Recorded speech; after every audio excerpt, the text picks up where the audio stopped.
मारो इसे और मारो इसे, ये इसी लायक है। अरे मारो यार। सरपंच जी, कालिया को चोरी करते हुए हम सब ने रंगे हाथ पकड़ा है।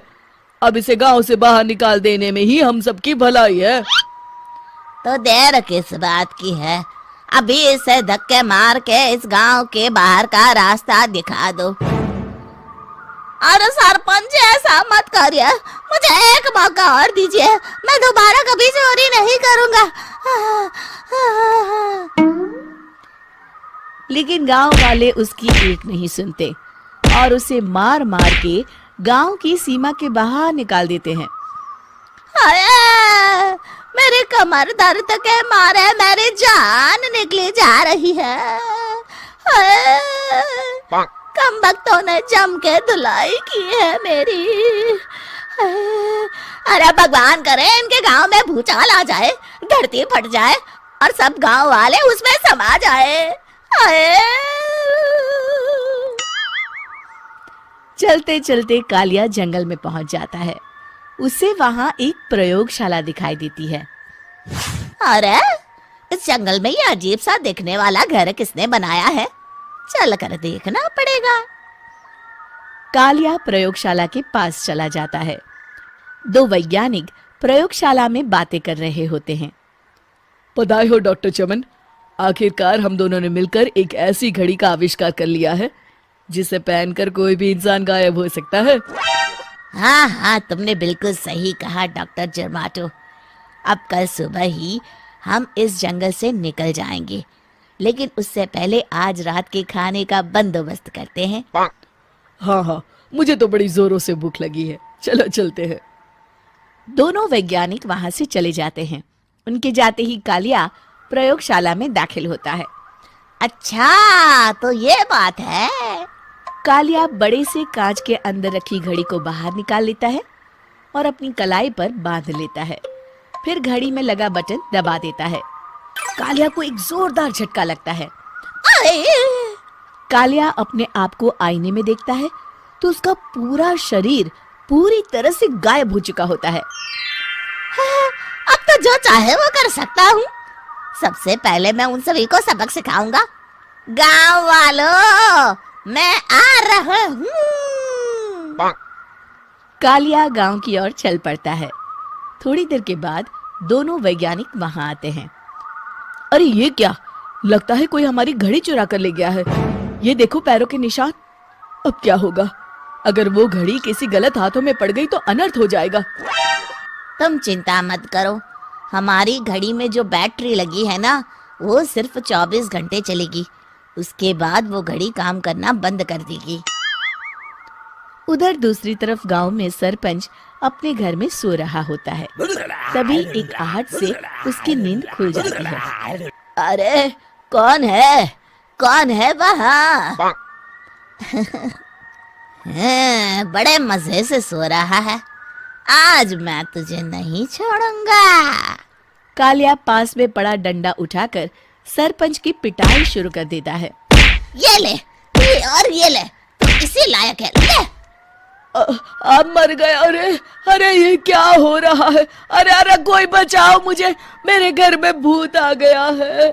सही कहा, मैं भूत ही तो हूँ, ये ले। अरे भूत जी, मैंने आपका क्या बिगाड़ा है, मुझे छोड़ दीजिए। आपको क्या चाहिए? तेरे घर में जितना भी पैसा है ना, मुझे ला कर दे दे, तब मैं तुझे छोड़ दूंगा और यहाँ से चला जाऊंगा। सरपंच अपनी तिजोरी से पैसे निकालकर एक बड़े कपड़े में बांधकर जमीन पर रख देता है और कालिया वो सारा पैसा लेकर वहां से चला जाता है। दूसरी तरफ जमींदार गांव के चौराहे पर खड़ा कुछ लोगों से बात कर रहा होता है। इस कमीने जमींदार ने भी मुझे बहुत पीटा था, इससे भी बदला लेना तो बनता है। हाँ? जमींदार अचानक अपने आप को चांटे मारने लगता है। अरे भाई ये क्या हो रहा है? जमींदार साहब अब ठीक तो है ना? अरे मुझे नहीं पता भाई।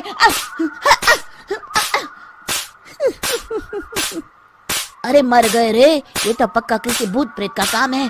जमींदार के अंदर कोई भूत आ गया है, इससे पहले कि ये हमारे अंदर आ जाए। मनोहर भाई, अपनी जान बचानी है तो भागो यहाँ से। ये क्या? अरे बाप रे बाप, मुझे तो भूतों से बड़ा डर लगता है। मैं तो चला यहाँ से। अगली सुबह इस घटना से पूरे गांव में दहशत फैल जाती है। सभी गांव वाले आपस में बात करने लगते हैं। अरे भाई, पता नहीं कहाँ से हमारे गांव में एक भूत आ गया है। उसने कल रात को सरपंच और जमींदार की खूब पिटाई की और उनके सारे पैसे भी लेकर चला गया। हाँ भाई हाँ, ये भूत तो मुझे बड़ा अजीब लगता है। मेरी समझ में नहीं आता कि भूत उन पैसों का करेगा क्या। अरे तेल में पकोड़े बना के तलेगा बेवकूफ। इस बात की चिंता करके कहीं वो भूत हमारे घर में ना आ जाए। तुम बिल्कुल सही कह रहे हो आर्या, मैं भी इसी बात से घबरा रहा हूँ। अच्छा, अब मैं अपने घर जा रहा हूँ। तुम सब भी अपने अपने घर चले जाओ, उस भूत का कोई भरोसा नहीं है। हाँ। तीनों वहां से चले जाते हैं। दूसरी तरफ कालिया सारे पैसों को एक खंडर में छुपा देता है। इतने सारे रुपए तो मैंने अपनी पूरी जिंदगी में एक साथ कभी नहीं देखे। इस तरह कुछ दिनों में मैं अमीर बन जाऊंगा।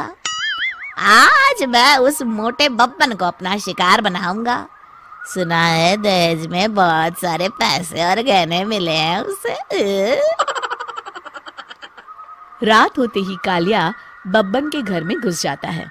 हाँ, मिल गई तिजोरी। अब जल्दी से इसे खोलकर सारे पैसे निकाल लेता हूँ। अरे खुल जा, खुल जा। खुल गई। कालिया पैसे थैले में भर ही रहा था कि तभी बब्बन उसके बगल में आकर खड़ा हो जाता है। भाई क्या कर रहा है? हाँ? अरे हट। अरे तेरी इतनी हिम्मत, मैं तेरे सामने खड़ा हूँ और तू फिर भी मेरी तिजोरी से पैसे चुरा रहा है। अरे मैं तो गायब हूँ, तू मुझे कैसे देख रहा है? कालिया अपनी घड़ी को देखता है। अरे इसे क्या हो गया है? हाय, लगता है बैटरी खत्म हो गई। अच्छा, तो आज मैं तेरी बैटरी अच्छे से चार्ज कर देता हूँ। अरे भाग्यवान, जरा मेरा डंडा तो लाना। ये मोटा मुझे नहीं छोड़ेगा। अरे भागो। कालिया भागकर घर के बाहर जाता है। बाहर सभी गांव वाले हाथ में डंडा लिए खड़े होते हैं। अच्छा, तो तू वो भूत है? मुझे माफ कर दीजिए सरपंच जी, मैं आपके और जमींदार जी के सारे पैसे लौटा दूंगा और आज ही हमेशा के लिए ये गांव छोड़कर चला जाऊंगा।